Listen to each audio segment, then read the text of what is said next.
ऐरा गैरा नत्थु खैरा आता है और हमारे धर्म के बारे में, हमारे भगवान के बारे में कुछ भी अपशब्द बोल करके चला जाता है। है मेरे भगवान जी बलात्कारी हैं, सही जो धर्म है सच में बड़ा गंदा है, हमारे भगवान जी तो सच में गंदे। उन्होंने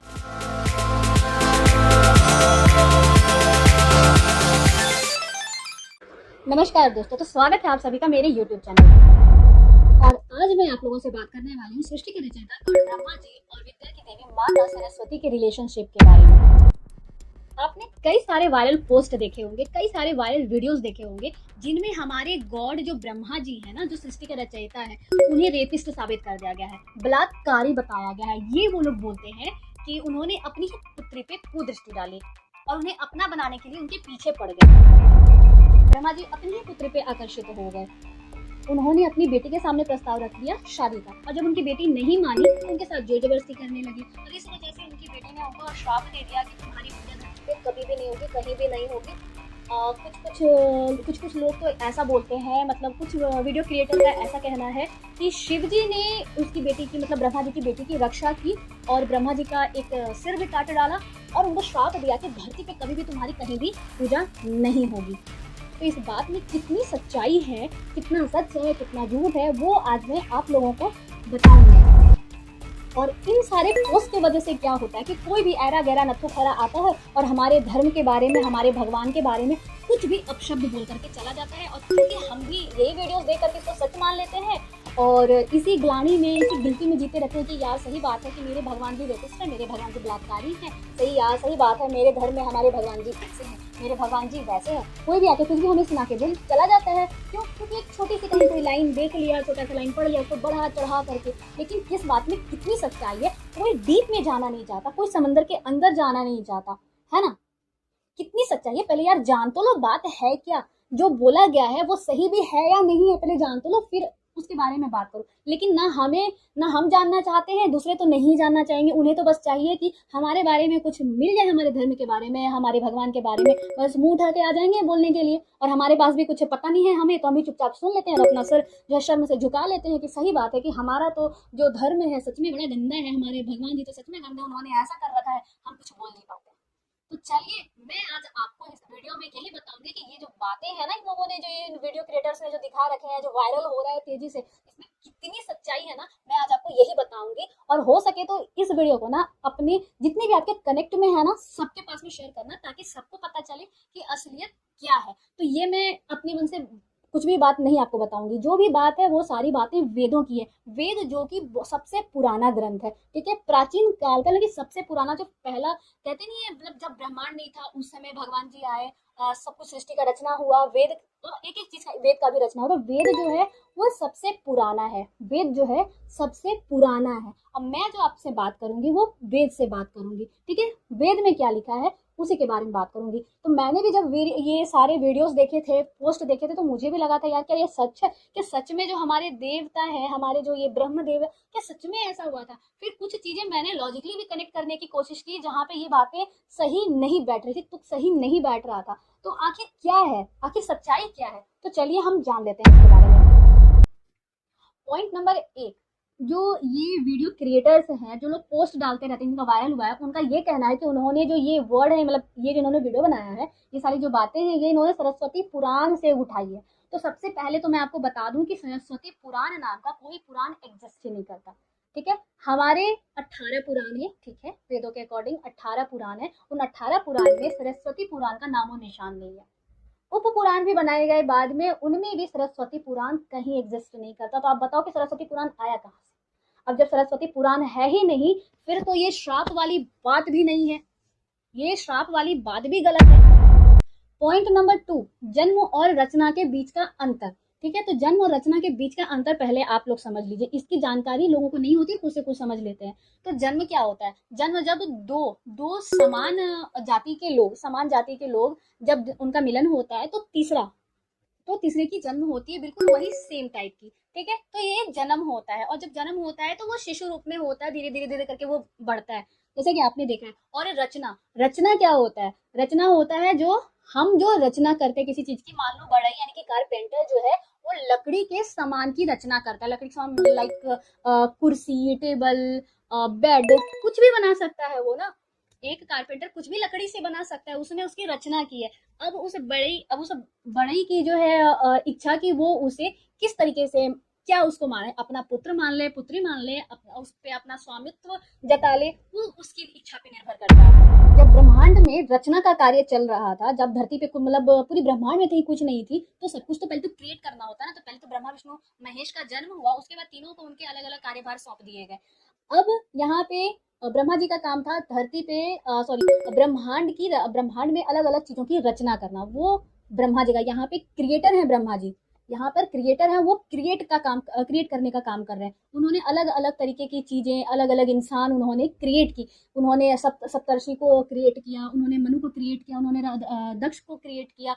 तो उन्होंने क्रिएट किया, उसी टाइम में उन्होंने माता सरस्वती को भी क्रिएट किया। तो सबको अलग अलग पर्पज से क्रिएट किया था, और माता सरस्वती को भी अलग पर्पज से क्रिएट किया था। तो उनको किस पर्पज से क्रिएट किया, अगर आपने सरस्वती जी का लुक देखा होगा तो उनके हाथ में वेद, वीणा, म्यूजिक, यही सब उनके उनके साथ में रहता है। उनको आप विद्या विद्या की देवी कहते हैं। उनके हाथ में पुस्तक है, जिनके पास में बुद्धि, अपार बुद्धि है, विद्या बहुत सारे हैं। तो ये ब्रह्मा जी के पास भी वेद पुराण आपने ब्रह्मा जी के हाथों में भी देखा होगा। तो उन्होंने अपने साथ काम करने के लिए एक पर्सन को क्रिएट किया था, जो सरस्वती माता है, और उनको अपने पास ही रख लिया। तो चूंकि उन्होंने क्रिएट किया तो हम लोगों ने मान लिया कि वो उनकी पुत्री है, बट ऐसा नहीं है। उन्होंने क्रिएट किया, तो क्रिएटर की इच्छा कि वो जिस चीज को क्रिएट किया है उसे कैसे, उसे अपना पुत्र मानना है, पुत्री मानना है, या फिर उस पर अपना स्वामित्व जताना। तो यहाँ पे ब्रह्मा जी ने उनसे शादी कर ली और उन्हें अपनी पत्नी स्वरूप में स्वीकार किया। गॉड ब्रह्मा को रेपिस्ट कहने वाले, जो बोलते हैं कि उनको माता सरस्वती ने श्राप दे दिया था।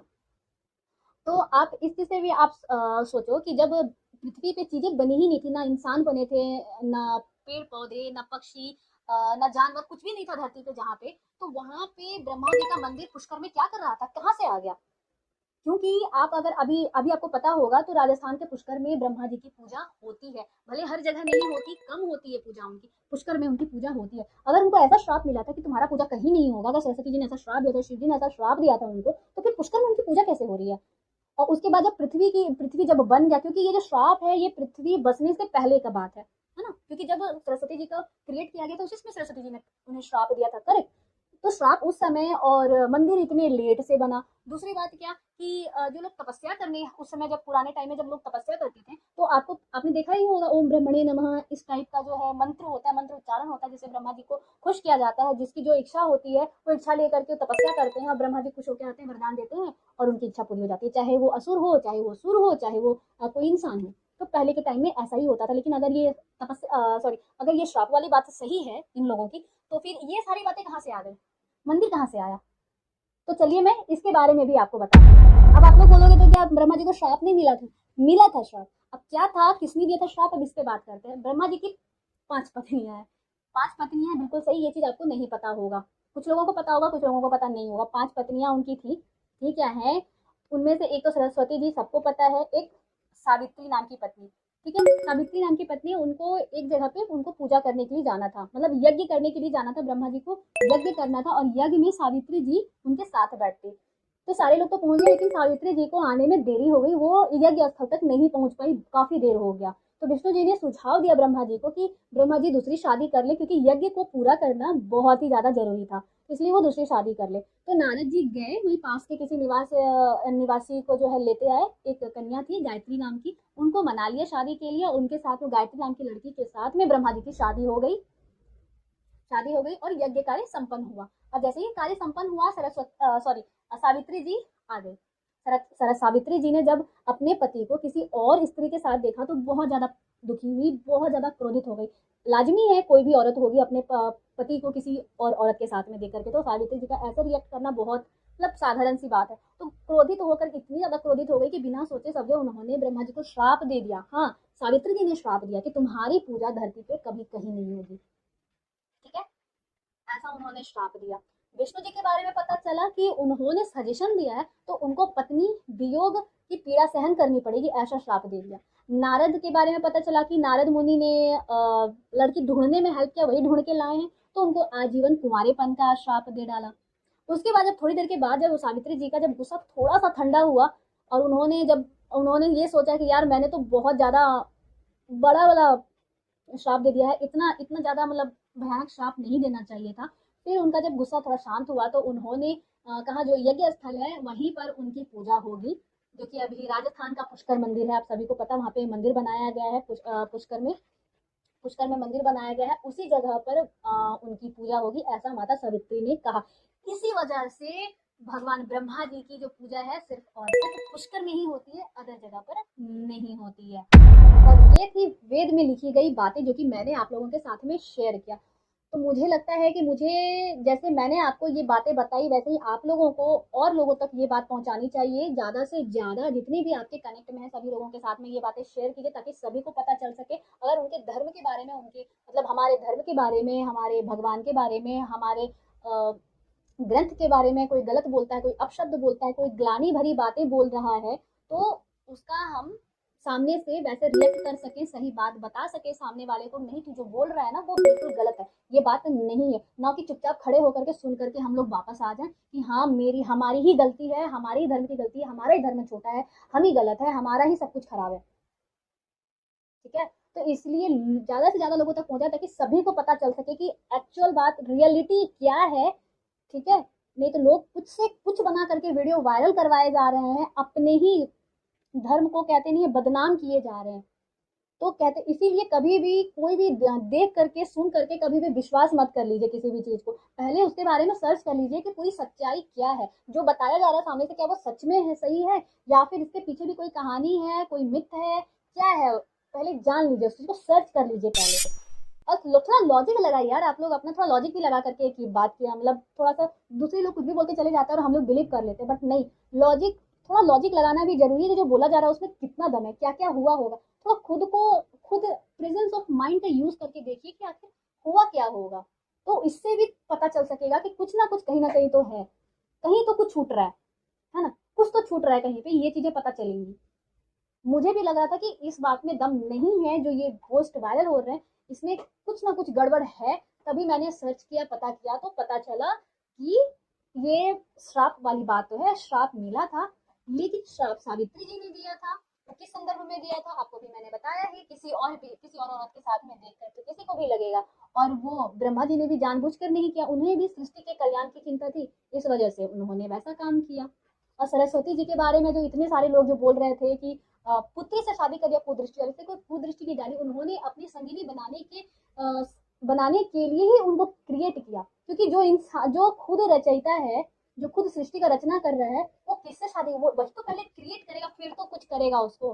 हाँ, आपके पास में अगर कोई सामान है ही नहीं तो आप पहले उसको क्रिएट करोगे ना, क्रिएट करोगे उसके बाद तो उसको यूज करोगे, आपकी मर्जी उसको किस तरीके से यूज करोगे। तो उन्होंने भी माता सरस्वती को क्रिएट किया और अपनी वामांगी बना लिया, वामांगी मतलब अपनी पत्नी बना लिया, कहाँ जाती उनकी पत्नी पैदा होती। आज के लिए बस इतना ही, मिलते हैं अपने अगले एपिसोड में कुछ नया इंटरेस्टिंग सा लेकर के, तब तक के लिए मुझे आज्ञा दो।